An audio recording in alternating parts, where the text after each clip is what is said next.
Alors, nos trois invités de la première partie de matinée ont décidé de se grouper, Thierry Denavassel, Olivier Calibo et Jean-Jacques Monnier.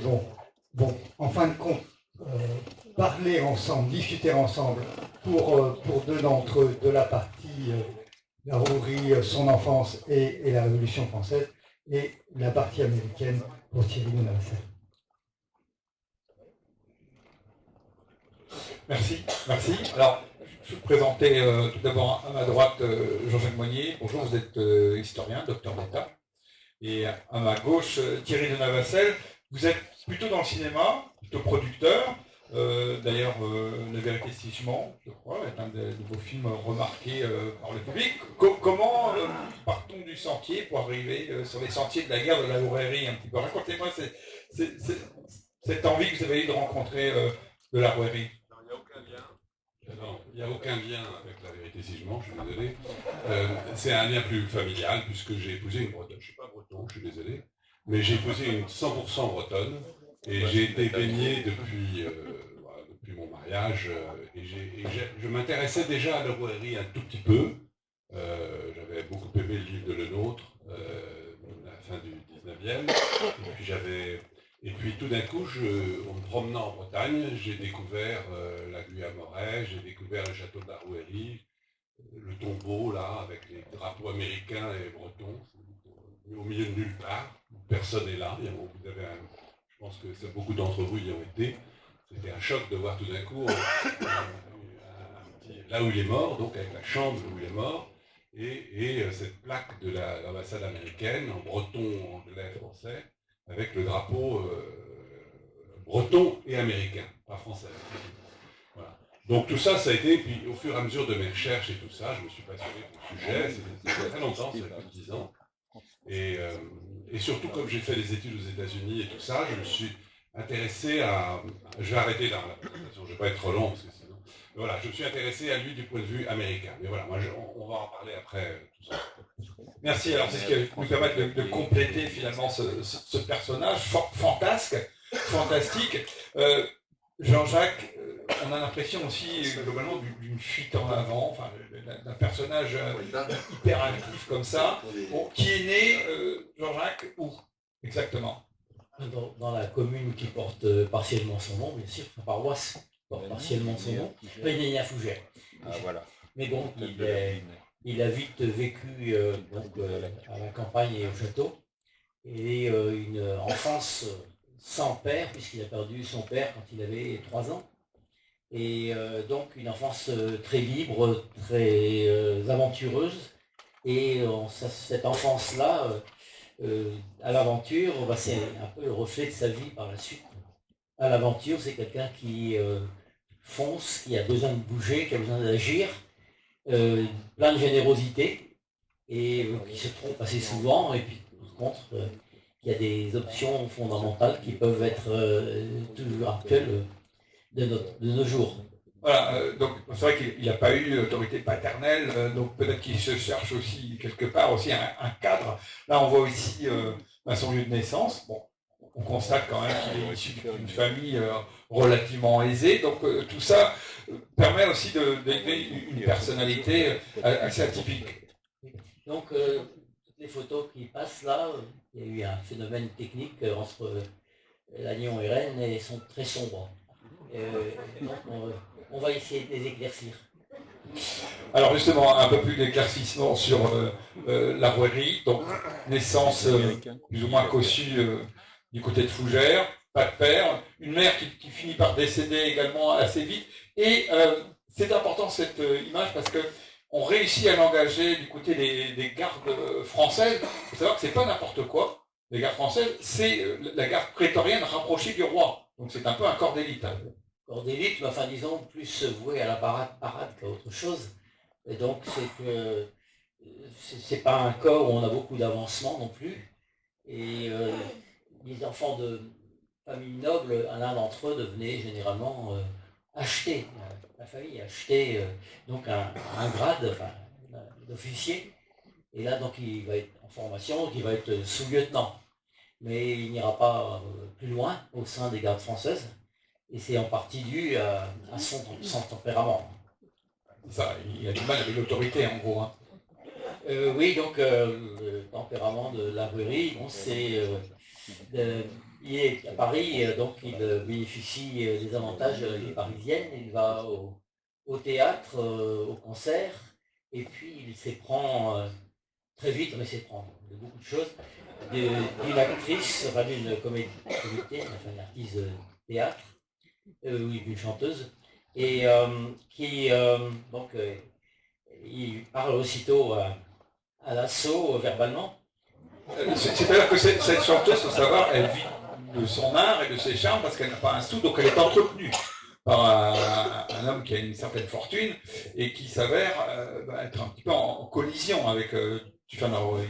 Oui, donc apparemment c'est l'oncle de Laroëri qui entretenait cette relation et donc concurrence. Mais bon, ensuite elle l'a conduit parce qu'elle a dit qu'elle était déjà prise. Mais Laroëri insiste et paraît-il, l'assaut du logement, repère le logement de la dite comédienne et puis ensuite trouve des gens qui lui procurent une échelle et se rend dans la chambre mais enfin là, ça ne va pas plus loin parce qu'il se fait à nouveau et conduire. C'est Jean-Paul Belmondo du 18e. En fait, il a soudoyé 2 ouvriers pour avoir une échelle et c'est presque une pantalonnade parce qu'il est obligé de se cacher. Enfin, c'est... Oui, donc ensuite la liaison avec la personne reprend, s'établit, reprend. Il aurait sans doute eu un enfant qui ensuite aurait été envoyé à Saint-Ouen, Laruéry, pour être élevé là. Un enfant hors mariage, disons. Donc ça c'est une partie des débuts de Laruéry, mais il y a aussi le fait son indiscipline va lui poser des ennuis. Il se bat en duel avec quelqu'un qui blesse grièvement et ce quelqu'un est un ami du roi, un proche du roi. Donc c'est vraiment sérieux. Et la suite logique, c'est le duel étant interdit, quelqu'un ayant été gravement blessé, c'est la prison. Et donc il va être amené à s'enfuir. À un moment donné, à un autre moment, on a supposé qu'il était entré dans une trappe pour devenir moine, suite à ses excès. Et là, donc, il est obligé de s'enfuir en Suisse, et on l'autorise finalement à rentrer, mais à rentrer en démissionnant de l'armée. Donc plus de subsides finalement. Comment ça? Il se retrouve donc sans argent chez lui en Bretagne et sans perspective, puisqu'il n'a plus de perspective dans l'armée. C'est à ce moment-là donc il avait déjà au sein de l'armée rejoint une loge maçonnique, et cette loge maçonnique le mettait en contact avec la Grande-Bretagne, avec des loges britanniques et des loges américaines. On est à l'époque du premier soulèvement, après 1776, des 13 colonies d'Amérique du Nord. Et il va être vraiment très très partie prenante moralement et intellectuellement dans le combat des 13 colonies contre la domination anglaise. Peut-être pour venger la défaite française de la guerre de 7 ans, peut-être aussi simplement par sympathie avec les idéaux de la révolution américaine, sûrement les deux d'ailleurs, et donc il suit par correspondance les combats qui se déroulent là-bas, et puis il décide de s'y rendre et de s'engager. La France et la Bretagne, où d'ailleurs son avenir est pour l'instant difficile à imaginer, et il s'engage à corps perdu dans la bataille, la guerre d'indépendance.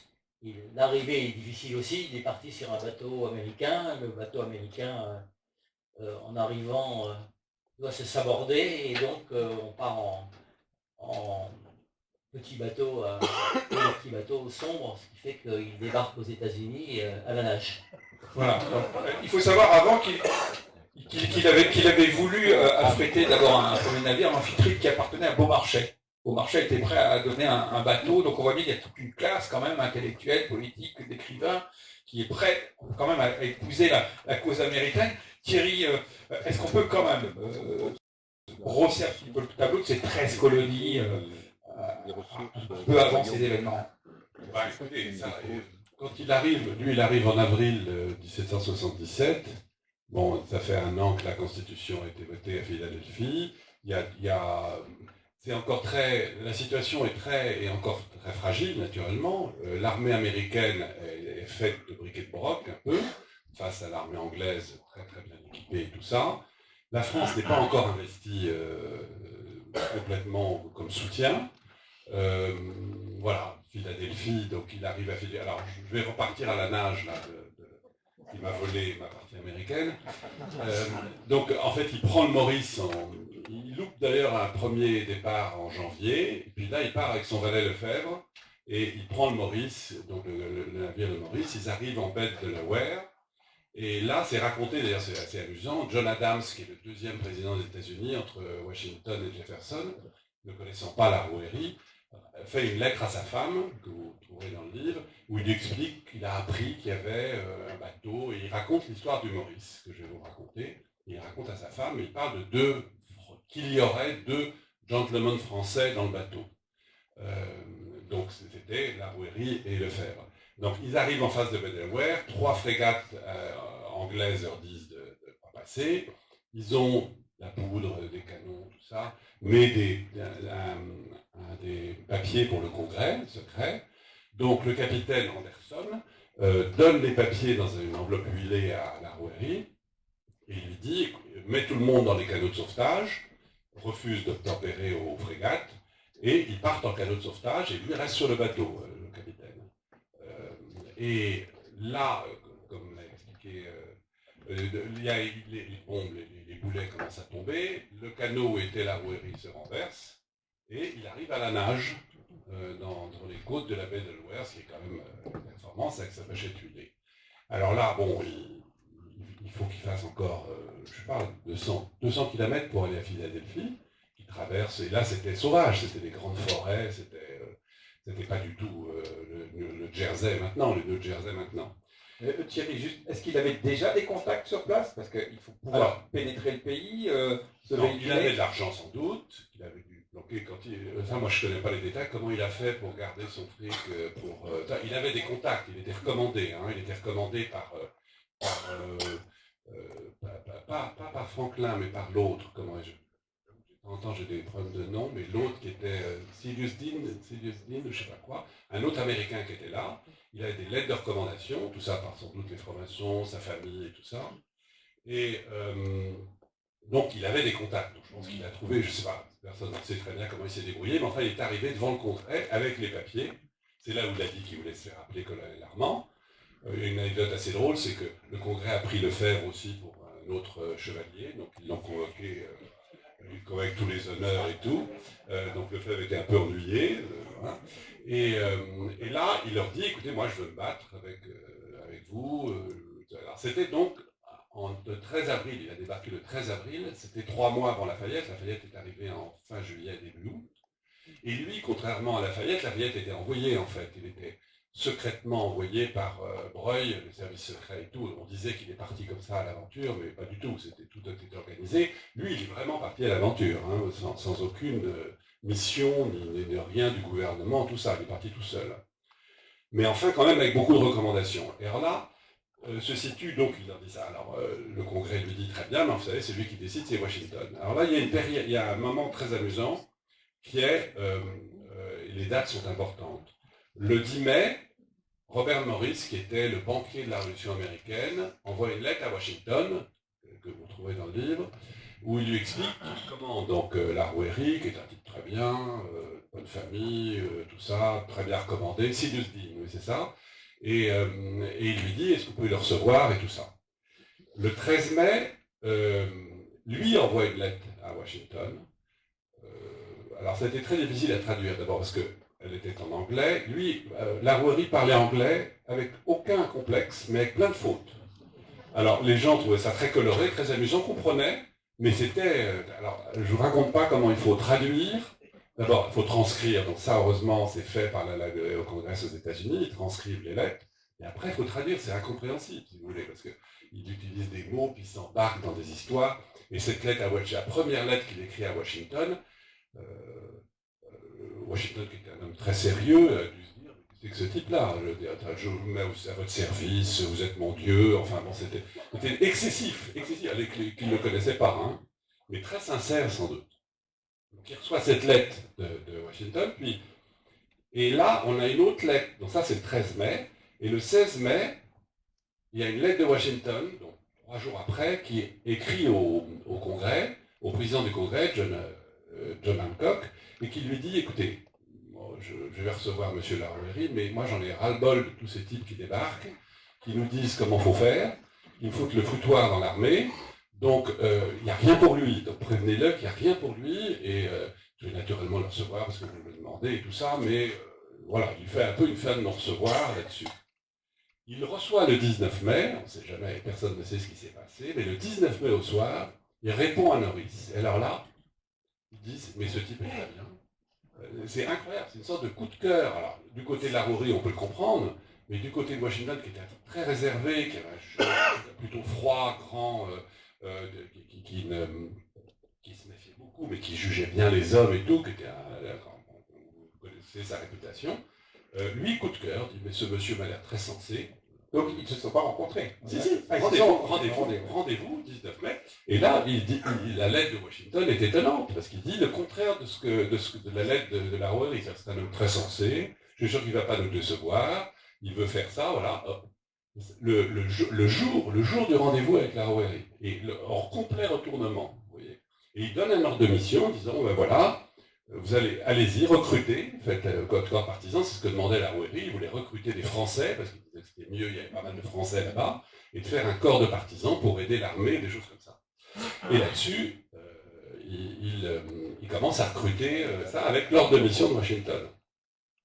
Il a beaucoup de mal à recruter, et à ce moment-là, il y avait un autre corps de partisans, d'un colonel prussien Ottendorf, pas un rigolo, qui était très dur avec ses hommes, et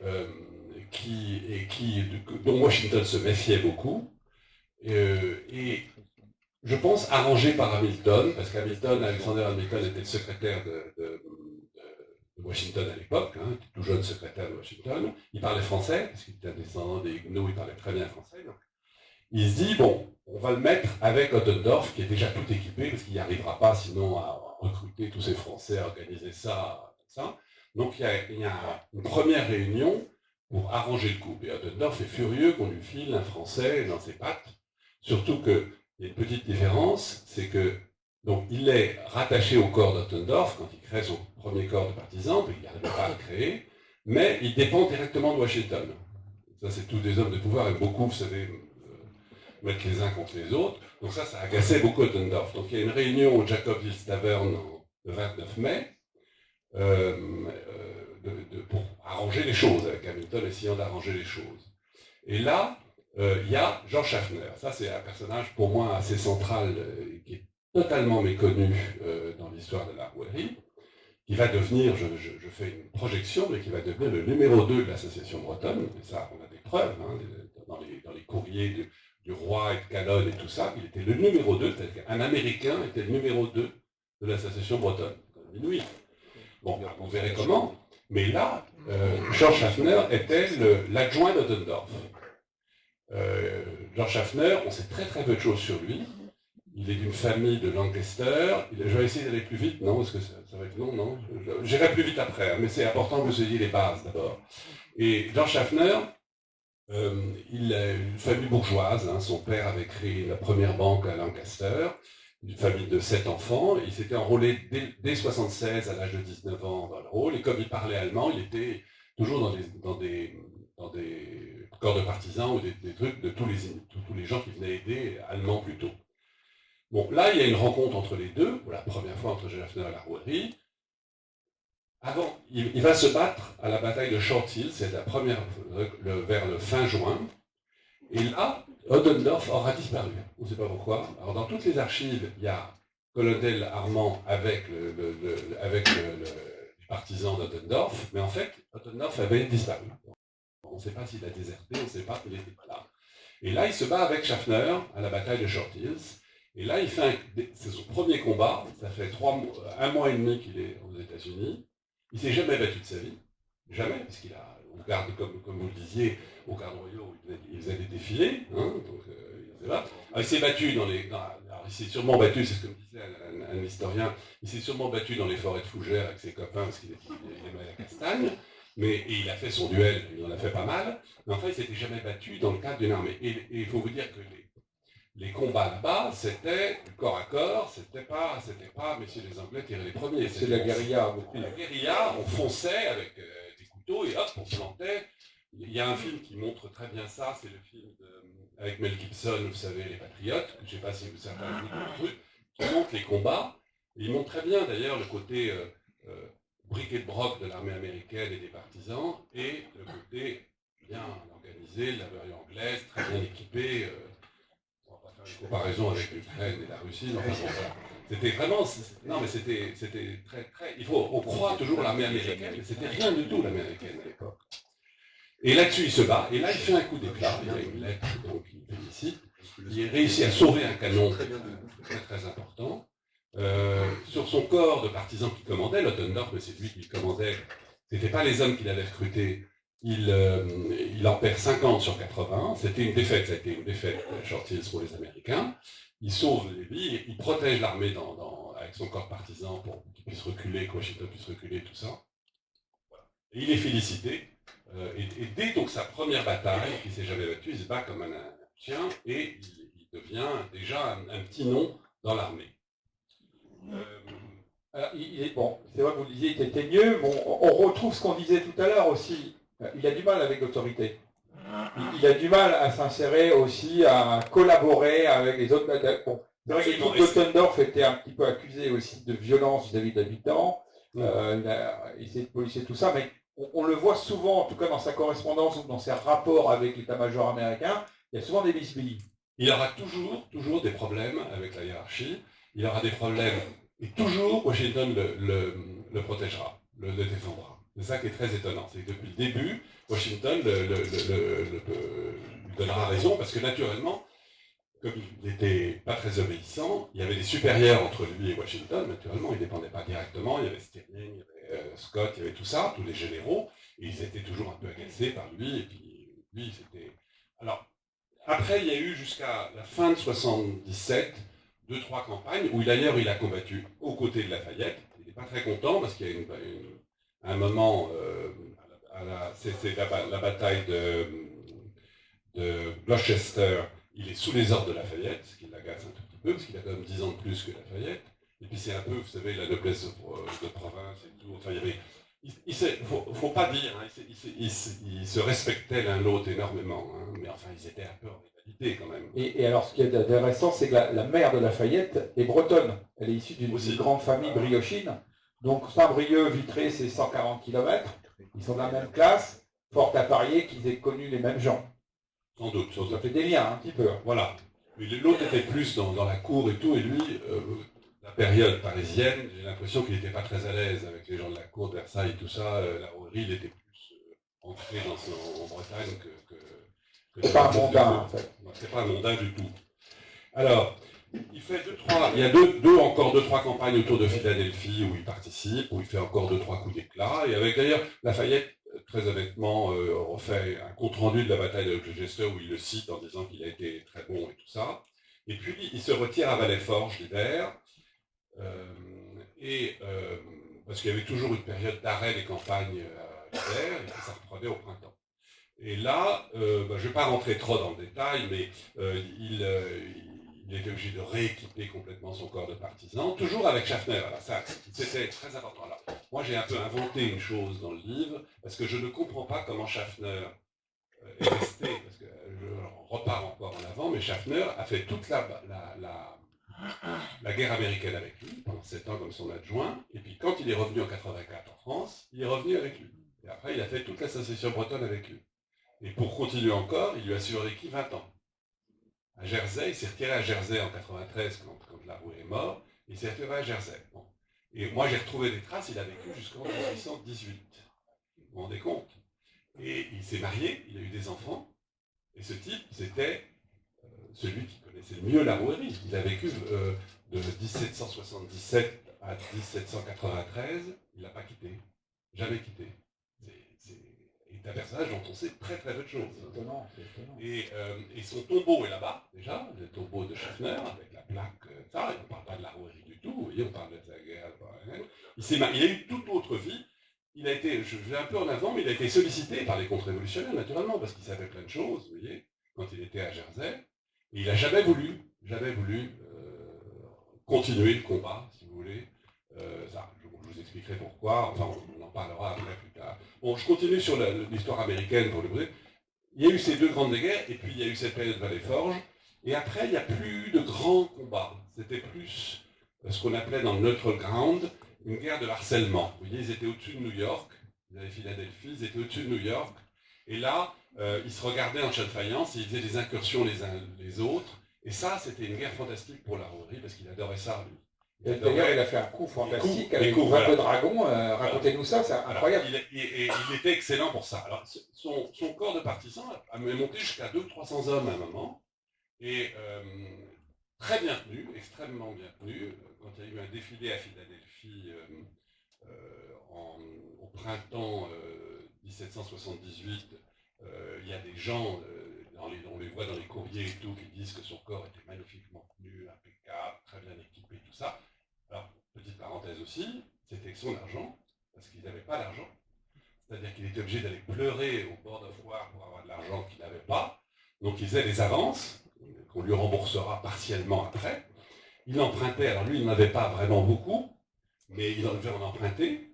Il avait un oncle très riche, hein, donc celui qui était l'amant de la danseuse, Baby May, lui il en avait beaucoup. Donc sans rancune, il lui avait piqué la chanteuse, mais sans rancune, je crois qu'il devait l'aider un peu. Tout ça, c'est comme en famille. Et voilà. Mais il a financé une bonne partie des équipements, des fusils et tout, parce qu'il n'arrivait pas à obtenir du bord de foire, où c'était un peu le foutoir, il venait d'être créé, et au niveau organisation, c'était très mal organisé. Alors, cette guerre-là, dans le neutral ground, de harcèlement et tout, il a fait 3-4 coups d'éclat.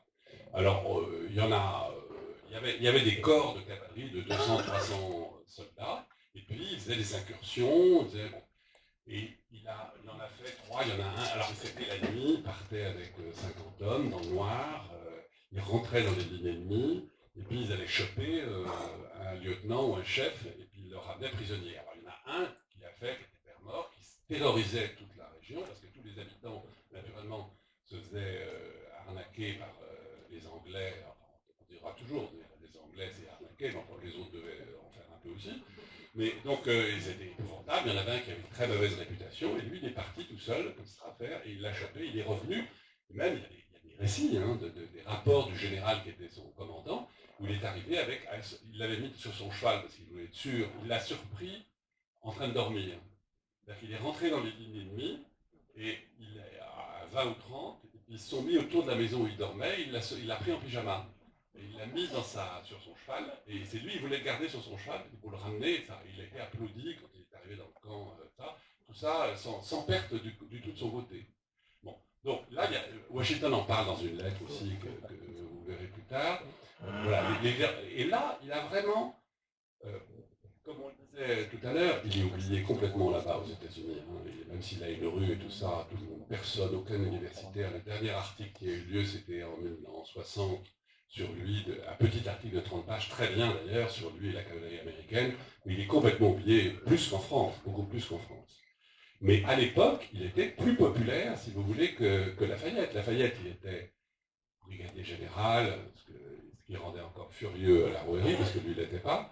Mais il était plus, si vous voulez, dans l'instance dirigeante, il avait des corps d'armée et tout, mais dans l'armée et par la population qui habitait là, il était adulé, et beaucoup plus populaire que Washington.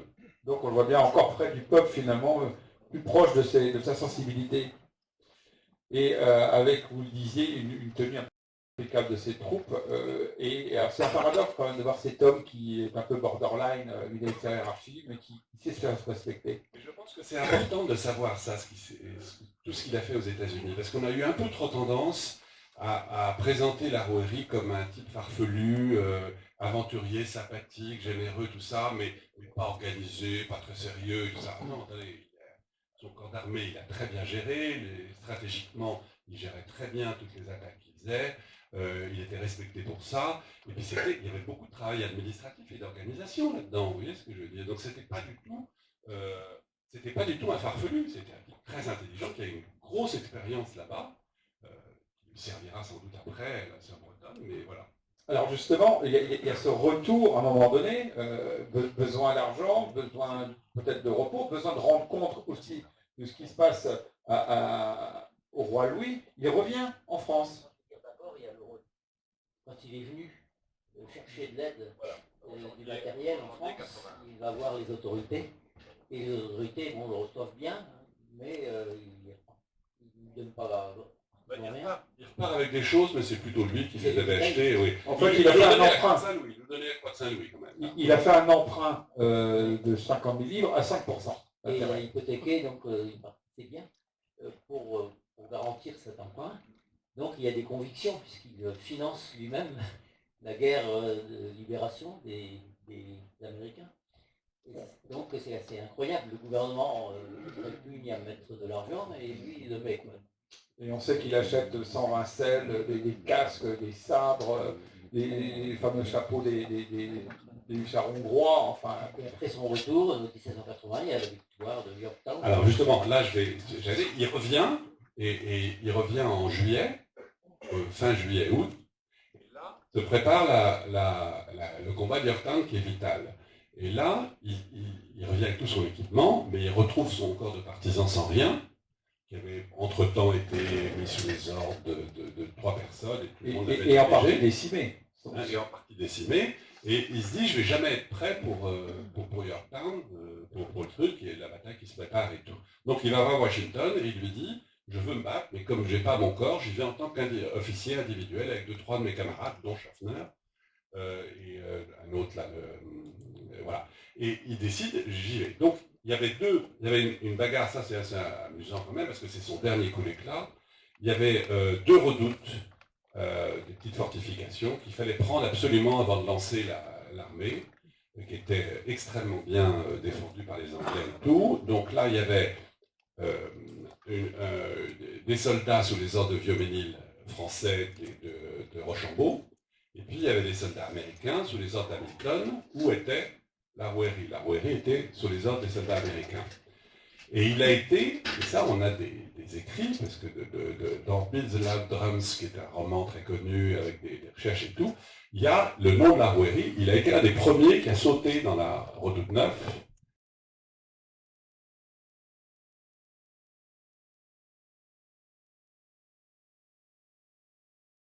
Le bateau officiel, c'est celle-là. Le bateau officiel américain. Il n'y a pas quelques Français aussi, 3-4, la Fayette naturellement, et 3-4 Français, dont lui. Et quand il quitte les États-Unis en 1984, il prend le tableau, et en 92, quand il quitte la Rouërie et qu'il enlève tous ses meubles pour fuir quand il devient clandestin, il renvoie le tableau à cette dame. Je ne sais pas ce que ça veut dire, les dames, vous me direz. Mais il renvoie le tableau donc, la famille de la dame l'a hérité, et un de ses neveux l'a donné au musée de Philadelphie, et on en parlera plus tard, voilà. Donc, moi j'ai fini pour l'Amérique. Donc l'Amérique, il revient en France en Canada. Il essaie, très important. Avant de finir, dernière chose, il envisage sérieusement de rester aux États-Unis. Donc, il écrit un mémoire sur la cavalerie américaine. Là, il y a une injustice incroyable. On dit que le père de la cavalerie américaine est un Polonais qui s'appelle Pulaski. Monsieur Pulaski, qui est un Polonais, général polonais, qui a sauvé, qui était garde du corps de Washington en septembre 1777, et qui l'a plus ou moins sauvé, a eu droit à tous les honneurs, il était cavalier d'origine. D'ailleurs, la Rouërie s'est battue avec lui en 1977, à ses côtés. Lui, il a un aéroport, une université, son truc dans toutes les places de toutes les villes. La communauté polonaise est très active là-bas aux États-Unis, je pense. Et encore en 2009, il a eu la médaille d'honneur des citoyens américains. En 2009, vous vous rendez compte, par Obama, Pulaski. C'est un nom, Pulaski, tout le monde connaît aux États-Unis. Or, ce type, il était un grand cavalier et tout ça, et on en parle comme le fondateur de la cavalerie américaine. Il a un bateau de guerre à son nom. Je n'ai pas fait des recherches sur l'armée, sur les archives de l'armée et tout ça. Il est mort très très tôt, beaucoup plus tôt que lui. Il est mort à la bataille de Savannah en 1780. Et son corps, à la bataille de Camden, où Larry a récupéré ses hommes. Larry a récupéré ses hommes, et elle s'est battue à la bataille de Camden avec les hommes de Pulaski. Et c'est tout. Voilà. Y a pas, voilà ce qu'il a fait pour être le père de la américaine. Larouéry était comme lui un cavalier, et il a fait un mémoire à cette époque, donc cette période de 81 à 84, où il peut quitter. Il travaille sur un mémoire sur comment organiser la cavalerie américaine. Et là, il est un peu déçu parce que Washington ne le pousse pas trop, parce qu'ils avaient autre chose à foutre que de refaire l'armée, ils voulaient la paix, ils avaient des problèmes économiques et tout, et de faire tout un plan de refaire toute une cavalerie américaine et tout. Puis il n'a jamais cru à la cavalerie, Washington. Il pensait que c'était inutile, que les accidents, tout ça, ça ne servait à rien. Donc, il n'est pas soutenu par Washington. Il est soutenu par certaines personnes au Congrès. Alors, il est très frustré, Larouéry, de ne pas être soutenu par Washington. Il est soutenu par des gens au Congrès. Bon. Et là, il essaye et il n'a pas de succès. Il n'arrive pas à le vendre. Moi, on a lu le rapport, il est dans mon bouquin. On n'y comprend rien. Moi, je ne sais pas si c'est bien ou pas bien. Mais enfin, c'était... Je ne sais pas s'ils s'en sont servis après, s'il est dans les archives aux États-Unis ou dans l'armée.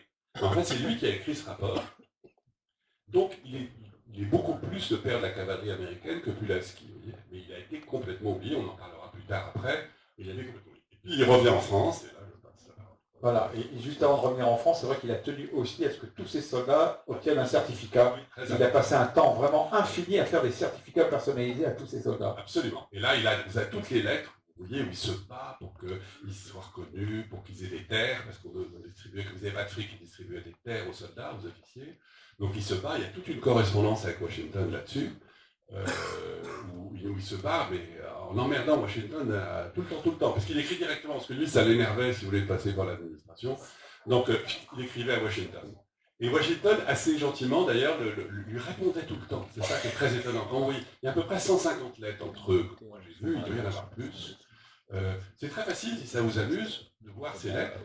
Vous allez sur Internet, sur le site de Library of Congress, ou les Washington Papers, les Papers of George Washington, ou les Papers de George Hamilton, et de tout ça, et vous tapez la référence, et vous avez les lettres, les courriers. Alors, il y a beaucoup de lettres qui sont sur l'armée, sur des trucs ennuyeux et tout, professionnels, quoi. Et puis, il y a certaines lettres aussi, des trouvailles incroyables, et elles sont toutes en ligne. Tout le monde peut y avoir accès. On va en parler justement de celle-là tout à l'heure parce qu'il y a une correspondance assez truculente entre Washington et Larouéry au sujet de ce qui se passe en France. Alors, il est revenu en France.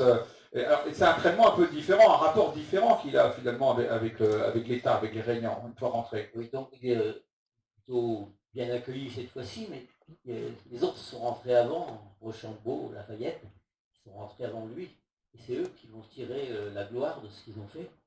Et lui, il arrive un peu tard, la guerre d'indépendance c'est fini, donc il demande au roi de le rétablir dans l'armée française et il voudrait être donc dans la cavalerie. Et il n'arrive pas, on revient l'affecter à l'infanterie, juste comme ça, mais ça ne l'intéresse pas du tout, lui. Et donc, il ne reprend pas ses fonctions dans l'armée et il se replie sur ses pairs. Donc, sûrement des problèmes financiers, peut-être que c'est un moyen de les résoudre, il se marie. Avec quelqu'un de fortuné. Oui.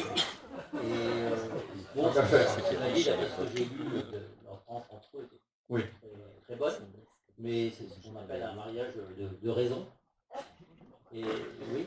Et donc là, comme il s'est marié à une héritière de Saint-Brice. Saint-Brice, Saint-Ouen, ça peut faire 7 km à peu près.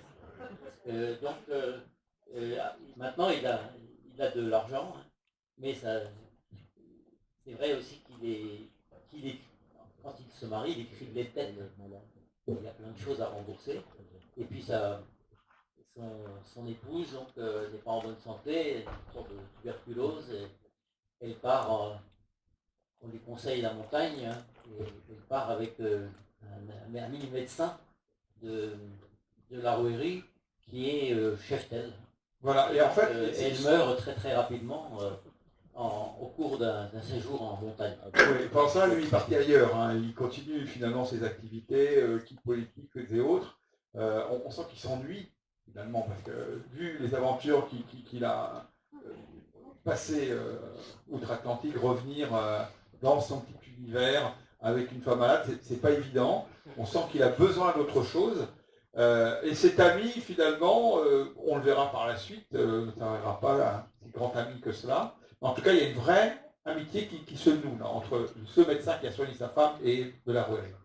Oui, donc il y a une amitié, mais bon, on verra qu'elle n'a pas forcément de bons résultats. Mais surtout, on arrive en 85-86, et en pleine effervescence, les parlements, les provinces en France sont abaissés par le Brienne, Premier ministre de l'époque, si on peut dire. Et donc, les parlements sont en train de perdre leur pouvoir, et il y a une révolte des parlements. Et aussitôt, donc, bien sûr, la Rouërie est dans la révolte.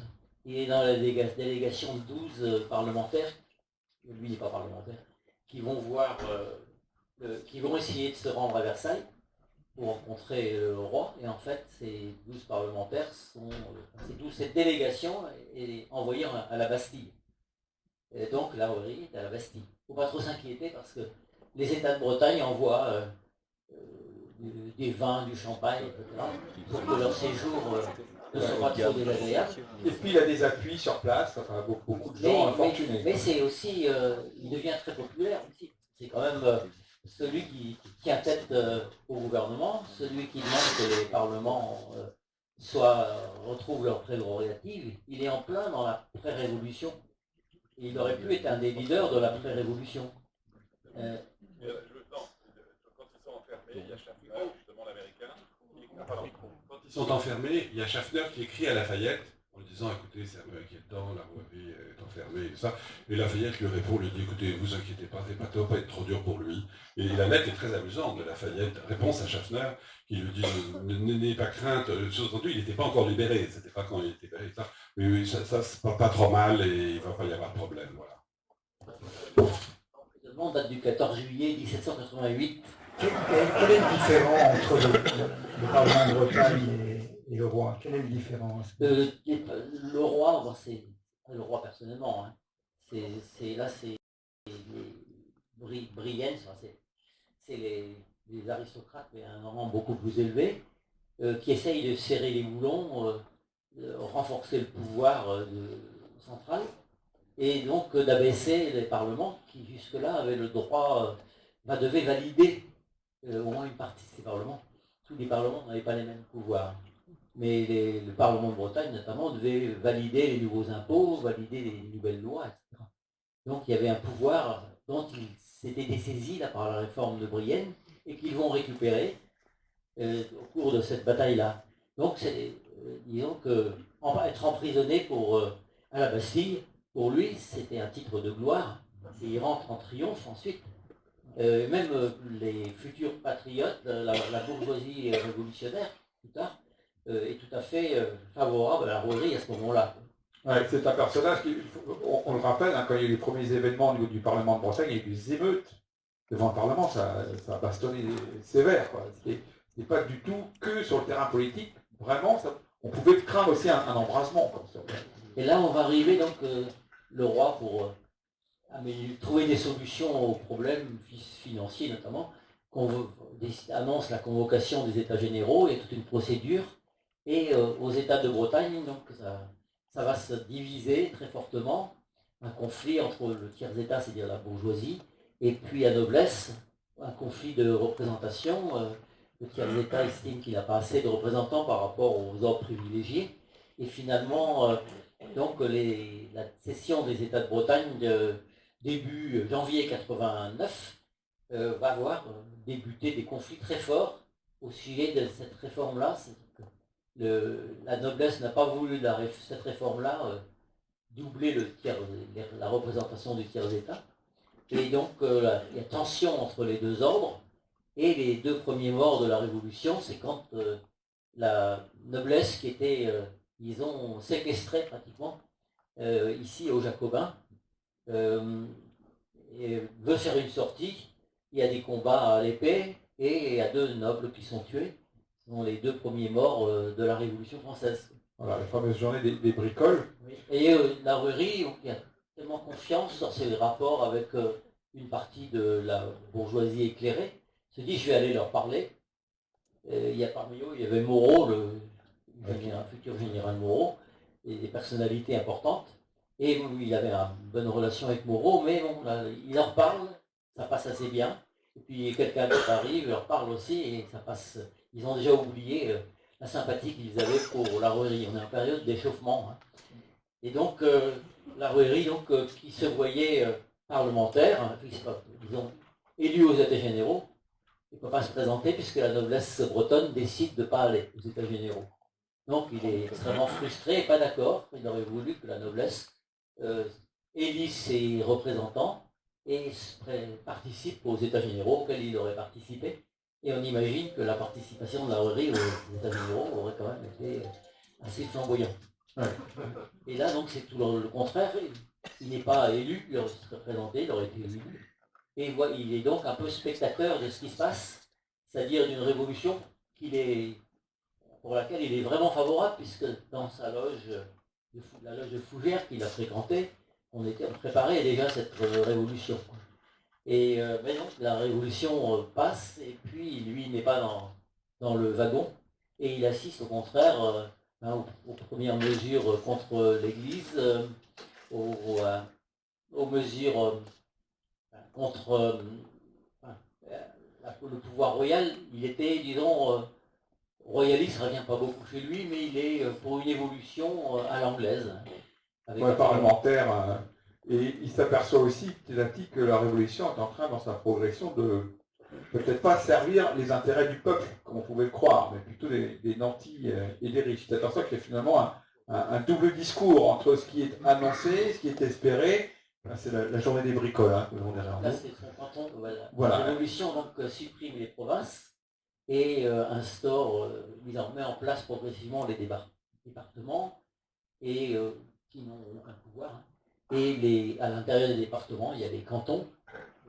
Le canton de Saint-Brice, juste à côté du canton de Saint-Brice-en-Coble, mais il a ses propriétés désormais sur le canton de Saint-Brice.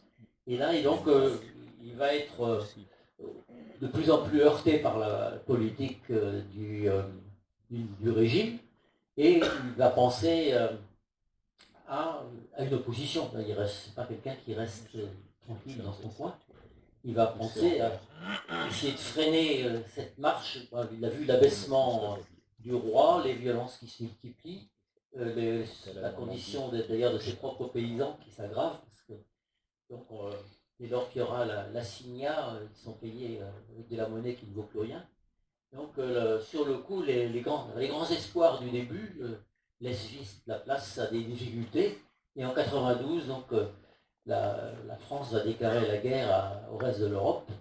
Et c'est là, donc peut-être que je vous laisse évoquer les projets. Juste avant, on parlait de la correspondance avec Washington. C'est à ce moment-là que la Rouerie envoie une lettre à Washington en lui disant en substance que le pays va mal. Il dit que les élites sont corrompues, et il dit plus personne ne veut prendre en main les choses, même pas le clergé qui n'a pas assez de courage pour se battre et qui a trop d'enfants naturels.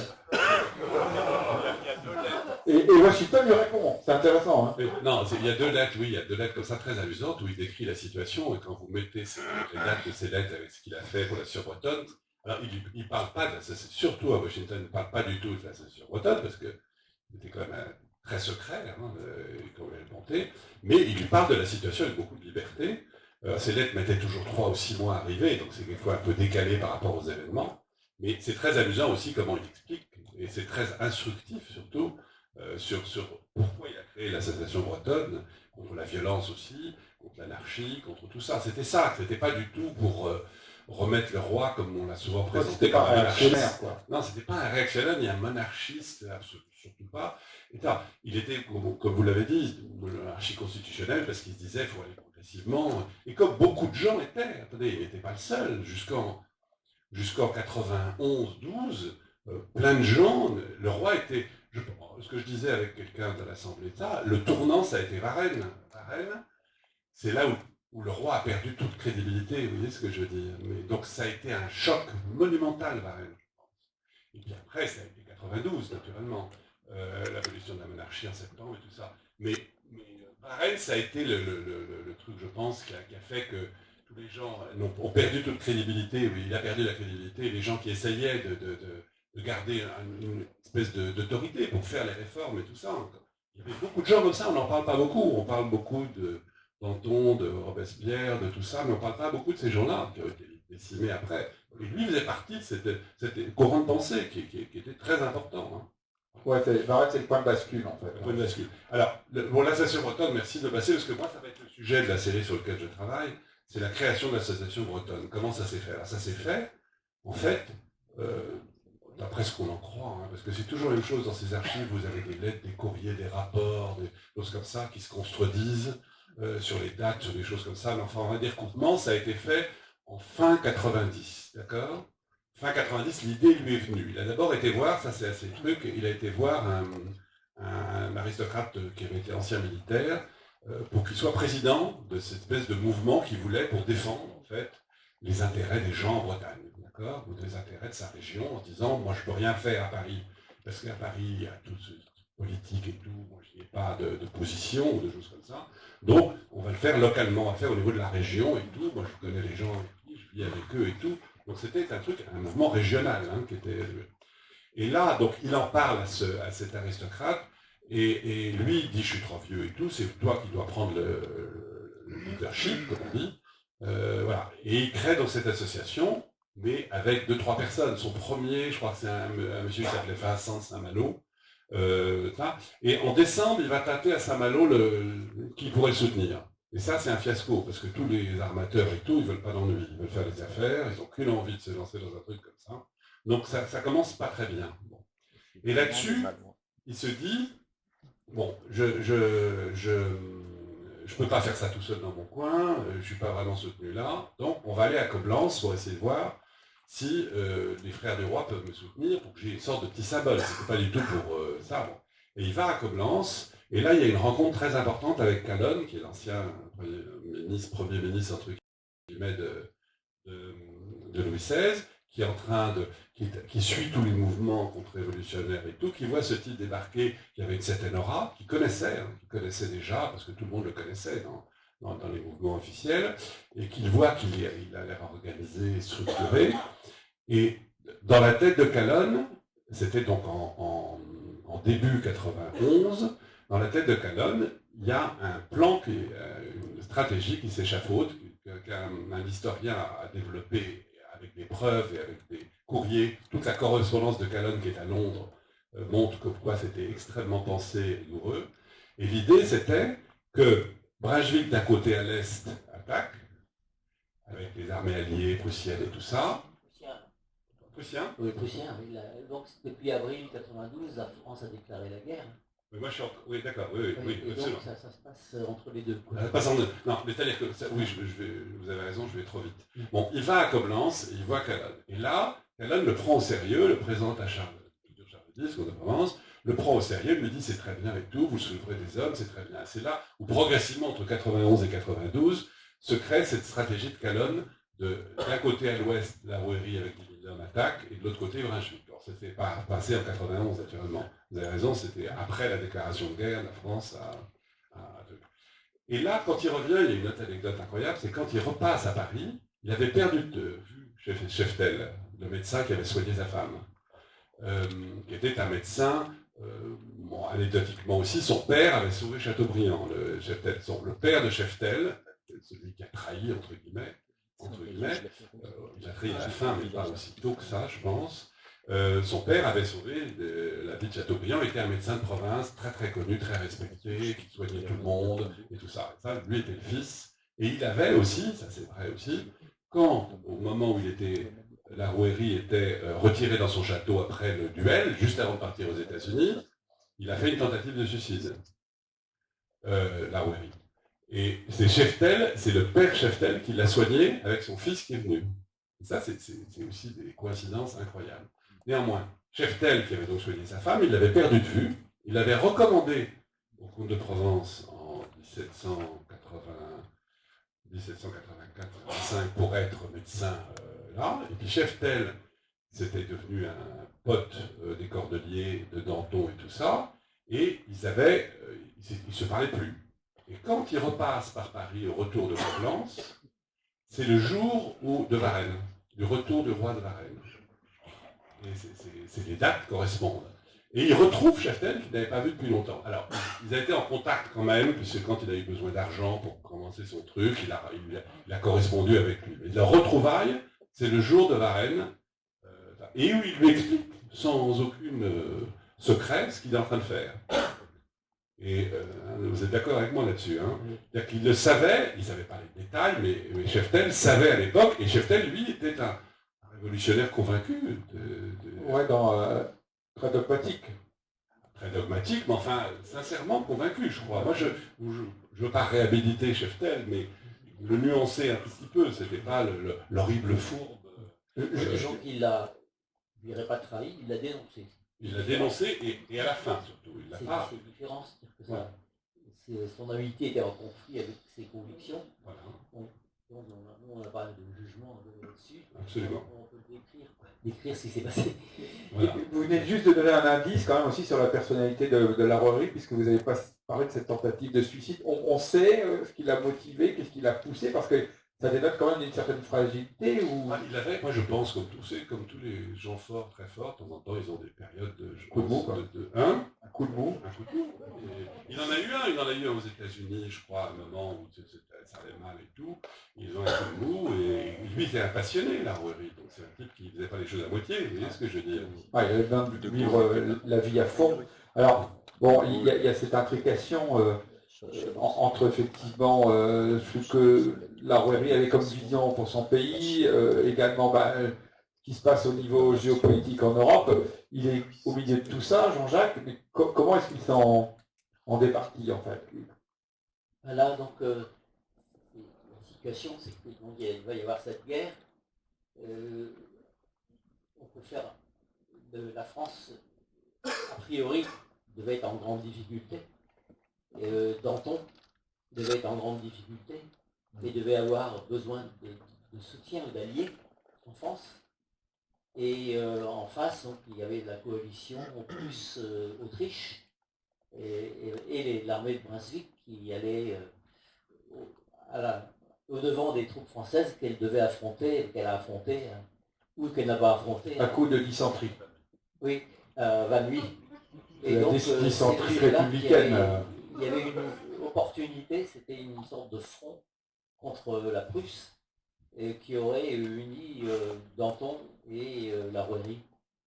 Et le fait qu'il n'y a pas eu de bataille, les Prussiens ont fait demi-tour, ça reste un mystère, ça a bouleversé complètement le rapport de force. Voilà. Et vous m'arrêtez si vous n'êtes pas d'accord, mais il faut se dire qu'à l'époque où ça s'est passé, c'est-à-dire quand Brunswick est entré en France, le 19 août, la Révolution était en pleine turbulence. C'est-à-dire que Danton était l'homme fort, mais comme tous les Girondins, tout ça était fini, les clubs reprenaient le pouvoir, se battaient pour le pouvoir. Et il y a eu le massacre de septembre, comme vous savez, et tout ça. Mais ils ne savaient pas tellement, personne ne savait ce que ça allait devenir. Un peu comme la guerre en Ukraine, on ne savait pas du tout ce que ça allait devenir.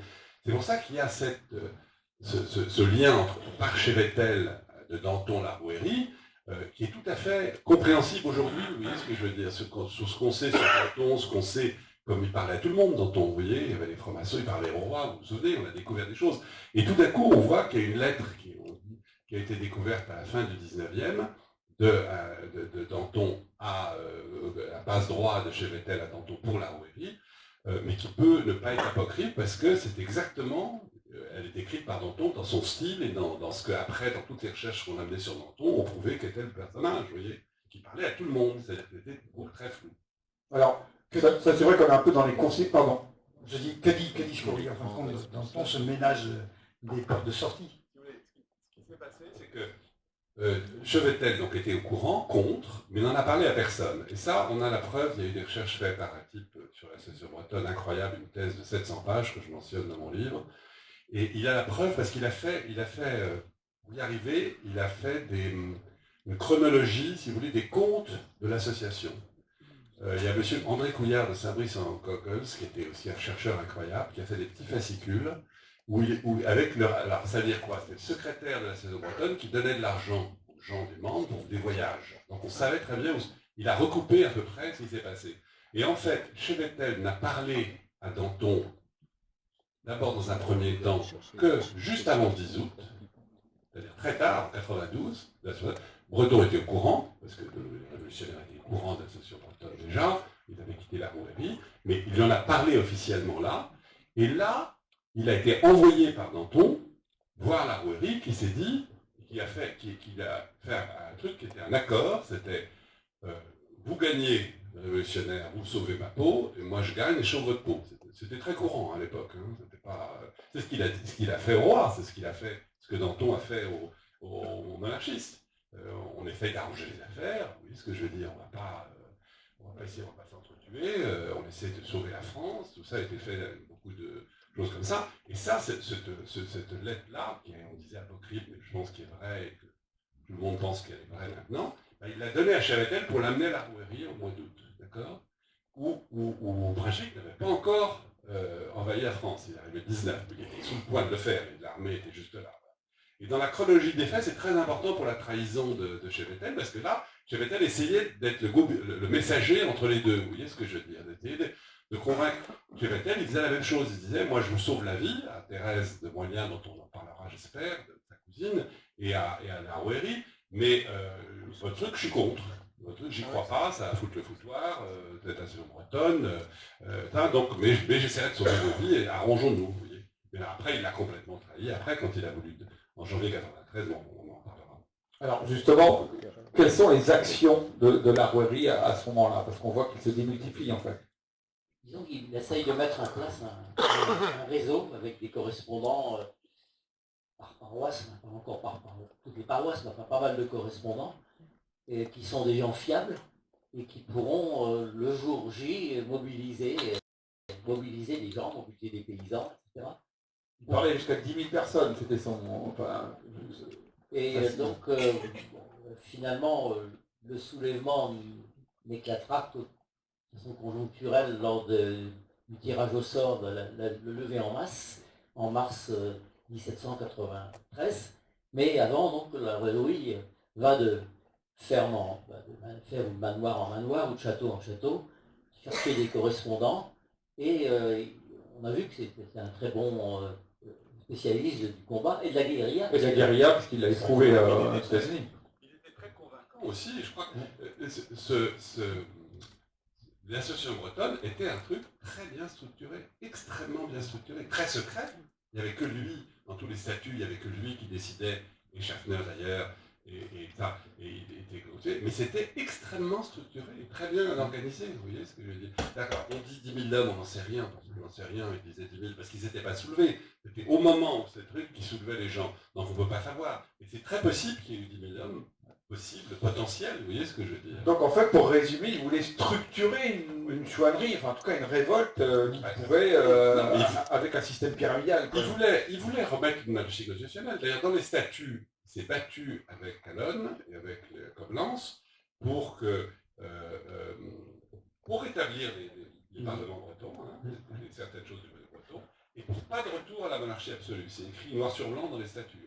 Pas de retour à la monarchie absolue. Il y a des lettres du comte de Provence qui disent ça. Vous voyez. Donc c'est beaucoup plus subtil qu'un mouvement contre-révolutionnaire, contre-monarchique et tout ça. Simplement, il pensait que c'était un des moyens, vous voyez ce que je veux dire, de revenir un peu à la raison. Vous êtes d'accord, hein? Oui, c'est ça. Et enfin, l'échec, c'est que lorsque, en 1814, les Bourbons reviennent, ils se sont engagés, mais ils conservent la même centralisation que Napoléon et que la Révolution. donc les Bourbons reviennent à la tête d'une France, disons, jacobinisée, et ils sont jacobins eux-mêmes. Ils vont donc complètement à l'encontre des engagements pris vis-à-vis de la Rouërie. C'est-à-dire que là, il y a presque une volte-face du projet révolutionnaire, en tout cas de vouloir redonner un peu plus de liberté, on va dire, au peuple, hein, pour parler de façon très simple. Et c'est pour ça que c'est le contraire qui est en train d'arriver. Et la Rouërie, dont on sait quand même qu'il est très proche des gens, c'est un écorché vif, il vit ça très mal. Oui, il est très proche des gens, il était d'une générosité incroyable, il était ruité, il avait emprunté, et il y a des actes notariaux où il donnait à Lefebvre, par exemple, son valet, des fermes, des droits, des pensions, il distribuait ça. Il y a les notes notariées qui existent, que M. Couillard a trouvées, il y a que ça, où il distribuait de l'argent, il était absolument d'une générosité inouïe, ça tout le monde le dit, pas simplement à financer la truc américaine, mais pour tout le monde, pour les gens comme ça, voilà. Donc, finalement, il met en place ce réseau, mais bon, il commence à être repéré. Disons aussi que les partisans du régime ils existent, et spécialement au nord, dans la région de la Rouërie, c'est très partagé. Vous avez encore aujourd'hui des communes qui ont été blanches et d'autres communes qui étaient bleues. Et on franchit, vous allez dans l'est du canton de Saint-Brice, où la terre est beaucoup moins riche, le sol est moins épais, il y a beaucoup plus de granit. Vous avez des gens qui ont été beaucoup plus fidèles à la Révolution, même malgré ses excès. Et puis de l'autre côté, qui est plus cultivante, vous avez beaucoup plus de gens qui étaient du côté de la Rouërie. Et ce qui fait que il y a tout le long de la limite est de la Bretagne, région du pays de Vitré, pays de Fougères, vous avez une bande là qui a été une bande blanche, qui est restée royaliste après, par réaction contre les excès de la Révolution. Et ça s'est traduit beaucoup plus tard, au XXe siècle, par un vote centriste. Le domaine de minerie, c'est l'ancienne zone de chauderie. Et la chauderie n'était pas du tout prévue comme il voulait. Mais bon, la mobilisation fait que la levée en masse fait que ça éclate. Et là, il est inquiété, en fait. Il commence vraiment à avoir des problèmes. Alors, on sent qu'il y a de la pression. Oui. On n'a quand même pas mentionné, et ça vraiment tragique, la mort de la Rouërie, malade, allant de château en château, et qui donc meurt donc ici, comme on le voit sur la place Royale, à la Guillaume-Marais. Et bon, d'après les récits qu'on a, il meurt quand il est affaibli, hein, il est fiévreux, et il lit un livre avec la mort du roi, annonçant la mort du roi, ça l'achève. Ouais, ça l'achève, ouais. Mais auparavant, il avait subi des pressions, il avait dû fuir, il se cacher. Il a quitté la Rouërie en mai 92, et là, il est entré complètement dans la clandestinité. Jusque-là, il gardait les rapports très bien des deux côtés. Vous voyez, il dit, j'invitais, il y a une lettre où il écrit à Washington, je suis pas mal avec tout le monde, parce que je les invite à des bons repas, avec du bon vin, et que tout va bien, et j'ai il écrit à Washington ça. Et ils viennent tous à ma table à cause du vin, mais enfin je garde des contacts, c'est amusant cette lettre. Mais qu'est-ce qui a fait justement que ça a basculé? Ma théorie, mais encore une fois, ma théorie c'est très subjectif. Ce qui se passe, c'est que lui était impatient d'agir, il était soi-disant prêt, et quand Brunswick envahit la France, il veut y aller, mais Calonne lui dit attends.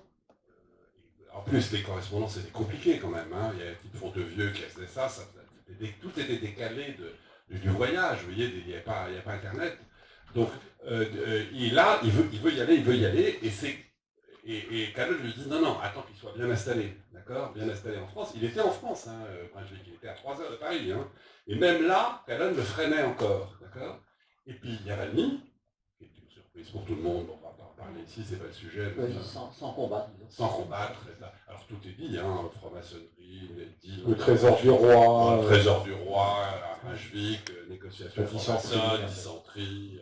Bon, personne n'en sait rien, et n'en saura jamais rien. Sauf que ça tombe comme un coup de massue, et à ce moment-là, Calonne nous dit, bon, allez, non, surtout, ne vous soulevez pas, attendons le printemps. D'accord? Et là-dessus, beaucoup d'historiens, ce que j'ai lu, me disent, bon, bah, à ce moment-là, ça a été les cartons, la saison bretonne s'écroule, il disparaît, il est chassé partout. Moi, je me dis, un truc si bien structuré, pourquoi, et ça on ne le saura jamais non plus, hein, c'est un truc subjectif, il s'est caché à ce moment-là en se disant, ben, on attend, il a décidé la réunion le 10 octobre, où il y avait chez Vettel qui était là, et tout le monde était au courant, est-ce qu'on y va, est-ce qu'on n'y va pas, il a décidé toute seule, ça serait une catastrophe, ça serait une guerre civile, donc il a décidé de ne pas y aller à ce moment-là, 10 octobre, et de 10 octobre jusqu'à sa mort, ben, il a attendu, c'est-à-dire qu'il s'est bien caché, il allait de château en château, bon, il est tombé malade. Alors, le fait qu'il tombe malade, et puis comme après il n'y a pas eu de suite de l'association bretonne, puisque Schaeffner est parti, que Thérèse est morte, que le trésorier des Lilles a été expatrié, comme ça tenait quand même beaucoup à lui, si vous voulez, ça s'est un peu écroulé. Beaucoup de comités, ça a été prouvé aussi dans la thèse qui a été faite sur l'association bretonne, beaucoup de comités sont à l'origine des mouvements vendéens. Beaucoup de comités la Rouerie sont à l'origine. Ah, vous êtes d'accord? Chouan. Beaucoup les mêmes personnages, les mêmes structures, les mêmes choses comme ça. Et enfin, l'association bretonne en elle-même s'est écroulée comme ça parce que des questions de coordination et de continence. Alors, la Wéry, il décède dans un château, il est hébergé chez des gens. Oui, il est hébergé. Ouais, voilà. Mais il a tout un réseau, donc il peut circuler et être hébergé. Et bon, ça, les gens ont payé très cher. Mais, voilà, ils ont été. Quel sort a été réservé à ceux qui l'ont. La Wéry lui-même a été guillotiné. Enfin, on a coupé sa tête Après sa mort. Symboliquement, et puis ses proches, une bonne partie de ses proches ont été guillotinés. Chevetel qui a vendu, qui a donné ordre d'embarquer l'entourage de la rouerie. Hein. C'était à 40 ou 50. Chevetel dormait dans le château. Le château était entouré. Chevetel a tranquillisé tout le monde. Et le matin, il a fait embarquer tout le monde. Et on va donc. Oui, on va donc. Représentant de la Révolution qui l'a fait. On va. Derrière. C'était l'Aligan. On va essayer Morillon les qui l'a choses. fait, qui était le représentant du gouvernement de Danton, et Chevetel était caché par derrière. Il faisait tout par derrière. Parce qu'après, il allait chez Delille, le trésorier, et puis c'est là où il a fait fouiller pour voir les statuts, vous savez, et retrouver les statuts de la Alors, on va continuer. On va passer le micro à la salle pour 2-3 questions. Des questions, pas des prises de parole. Juste avant, on a un témoin dans la salle. On a Erwan Irel qui est là, qui est le rédacteur en chef du Trégor, et qui, par alliance, je crois, est de la famille des gens qui ont hébergé Erwan. Voilà, tu as des infos là-dessus un peu plus ou Tu me fais beaucoup d'honneur, je ne suis pas témoin déjà, je suis plus jeune. On n'entend pas.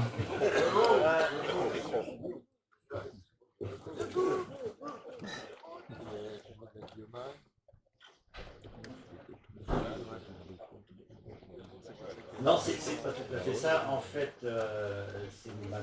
ma belle famille est effectivement alliée au Lamotte de la Guillaume-Marais. Et c'est, si je me souviens bien, mais quelqu'un pourra éventuellement confirmer, la fille qui a survécu, c'était Agathe, je crois, a priori, puisque les parents ont été guillotinés, les frères ont été envoyés, enfin tout le monde était parti à Paris, au Charret, tout ça. Et eux ont été forcés de s'enrôler dans les armées républicaines, ont déserté, sont morts dans des combats de la Vendée. Et Agathe de la Guillaume-Marais a épousé un Lamotte Rouge et a donné naissance au général de Lamotte Rouge. D'accord. Qui est effectivement Il y a surtout Camille de la Guillaume-Marais qui était enfant, qui a assisté à tout ça, sœurs, je crois. qui a survécu. Non, mais il y a Camille, le fils, qui a survécu et qui, en 1860, a fait ses mémoires là-dessus, sur tout ça. Il avait survécu à tous ces événements-là. Et le problème, c'est qu'il l'a fait très tard et qu'il s'est mélangé un peu les pinceaux sur les présences des uns et des autres et tout. Mais enfin, il existe, Camille. Et il a contesté aussi beaucoup de récits. Parce que les parents avaient été accusés d'avoir témoigné qu'ils ne connaissaient pas la rouerie, je ne sais plus qui c'était. Et ça, il a contesté ça plus tard. Il y a beaucoup de documents. Jean-Jacques, tu voulais dire un mot sur la chouannerie? Oui, disons que la révolte le soulèvement a éclaté, mais pas du tout de la façon prévue. Lors du tirage au sort, donc, les paysans s'assemblent, ne veulent pas voir. Sentent bien que le tirage au sort est largement truqué.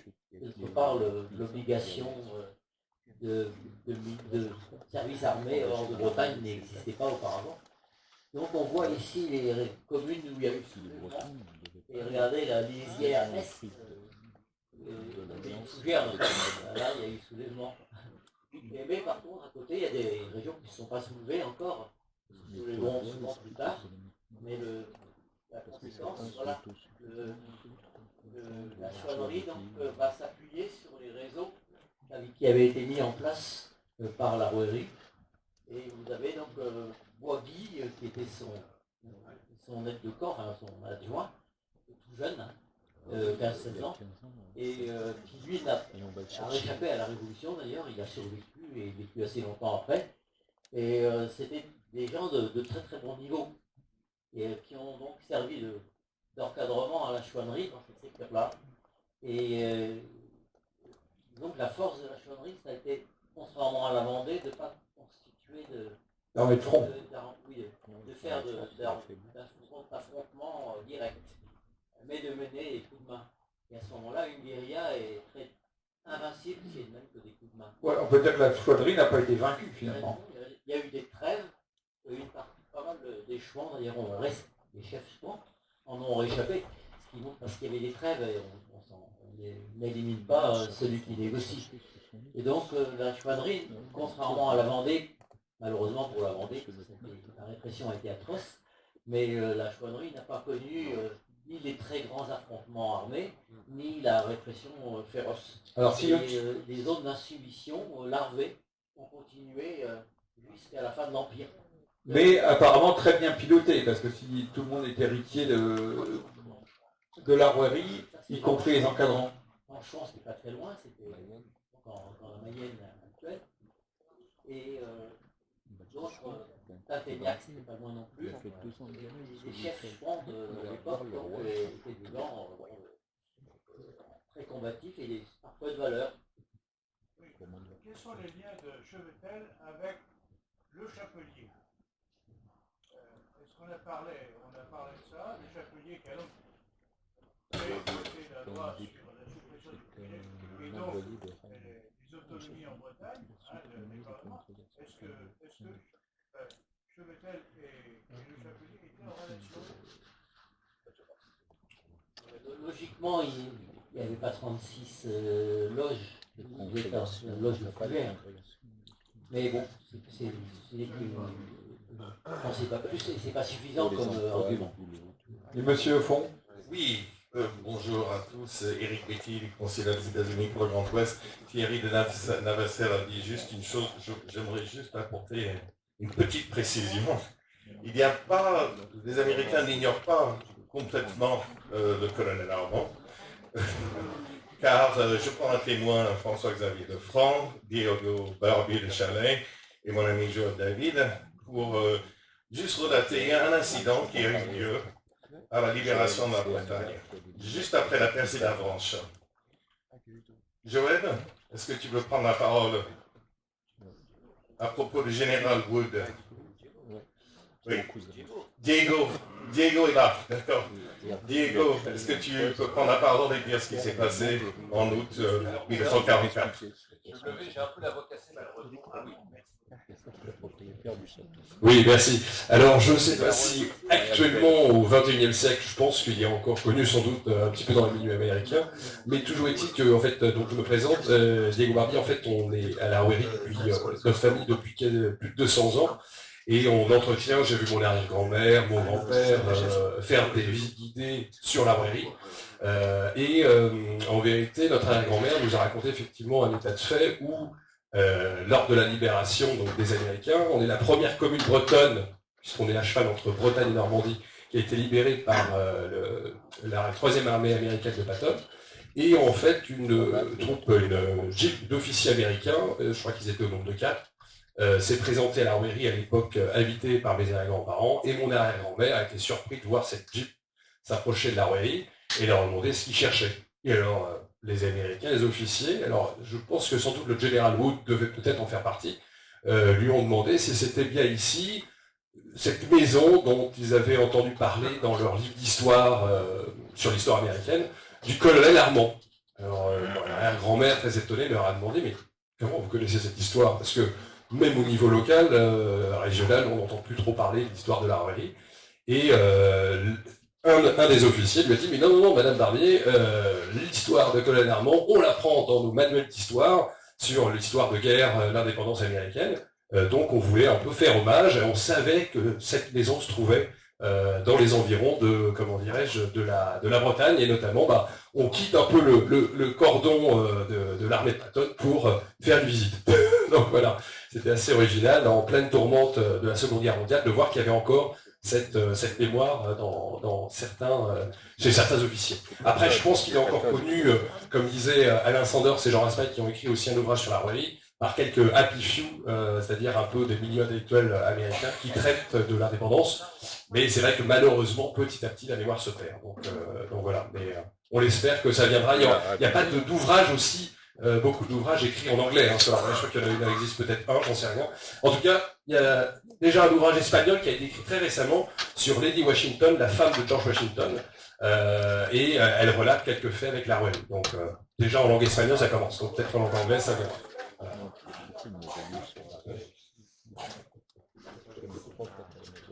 Alors, il y a des questions, je crois, monsieur. Allez-y, monsieur. Oui, je voulais préciser que dans le laps de 2 ans, il y a eu une absence de la Rouerie sur le réseau breton, puisqu'il était réfugié du côté de Laval, enfin pas Laval même, mais un château, quoi. Il était réfugié dans un château et il s'est fait passer pour un négociant en vin de Bordeaux. Donc, ouais, il était caché dans le château et personne ne savait qui il était. Jusqu'à un point où, en fait, c'est une courtisane qui l'a vu, qui a vu ses manières et tout, et qui lui posait des questions. Ça c'est décrit dans des articles qu'a écrit Erwan Moine, Dionador, en breton, dans Croix en bretonnette. Donc c'est des écrits que j'ai retrouvés en breton, hein, et c'est raconté, cet épisode est raconté par Dionador. Donc voilà, c'est ce que je voulais rapporter. Merci. Ce qui veut dire encore que c'était par la femme qu'il a pu échapper à un destin peut-être funeste. Il a eu plein de ressources, finalement, Armand Suffren la Rouerie. Monsieur. Ou au fond, il y avait monsieur peut-être un petit peu avant. Est-ce qu'il reste encore une question? Deux, trois, ça va faire. Attention, on va enclore. Hein. Merci. Pour reprendre ce que disait monsieur, ne pas confondre la Vendée et la chouannerie, je suis bien d'accord avec vous.